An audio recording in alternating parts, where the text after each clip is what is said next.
Jama'a assalamu alaikum barkanmu da wannan lokaci sannunmu da sake saduwa a Asirka TV. Yau 10 ga watan 8 shekara ta 2022.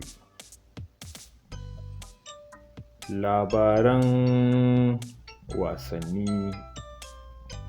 Man City za ta sayar wa Barca Silva Morata zai koma Atletico Madrid.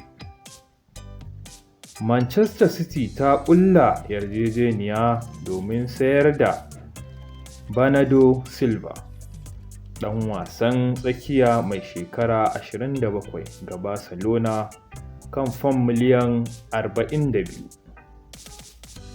Manchester United za ta mayar da hankalinta kan ɗauko Ismail Sarr, ɗan wasan gaba mai shekara 24 daga Watford.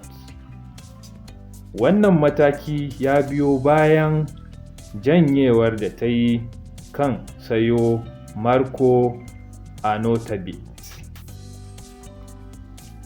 Atletico Madrid ta yi wa United tayin sayen Alvaro Morata, ɗan wasan gaba mai shekara 29 wanda a baya ya taɓa bugawa Chelsea ESPN. Ɗan wasan gaba na PSV Idhobic Cody Gakpo mai shekara 23 na cikin 'yan wasan da Manchester United ke sha'awar sayowa amma za ta biya kimanin fam miliyan 35.